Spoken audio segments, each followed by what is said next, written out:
L'autre jour, je suis tombé sur un monsieur que je connaissais depuis un certain temps, qui est arabisant, un musulman, et je lui ai parlé un petit peu de mes réflexions sur la conjugaison de l'arabe. Alors, je lui ai dit, tiens, c'est curieux, par exemple, que la première personne du passé, de l'imparfait en arabe, soit en tout, et que la deuxième personne soit en ta. Enfin, un truc comme ça. Et je lui dis comment ça se fait que ce sont les mêmes lettres, la même consonne, le ta arabe, qui servent à la fois pour la première personne et la deuxième personne, alors que le pronom personnel n'est pas le même. La première personne en arabe, la première personne c'est un ne, un nun, et le deuxième, et pour la deuxième personne c'est un te.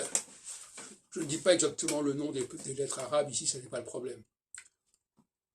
Et comment ça se fait qu'on utilise le te à la fois pour la première personne et pour la deuxième personne de l'imparfait, kataptu, katapta. Il dit, ah, mais il ne faut pas chercher à comprendre, c'est comme ça, etc.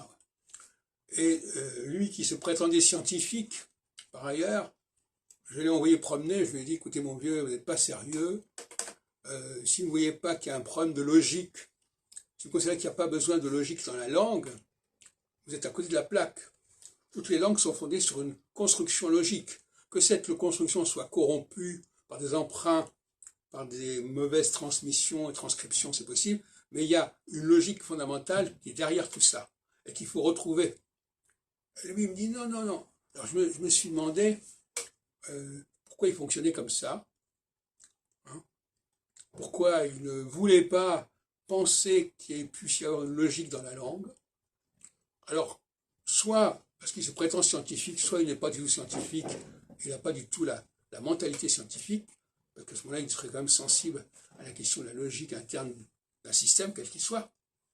Soit il a un préjugé sur les langues, comme quoi c'est n'importe quoi, par opposition au sens divin.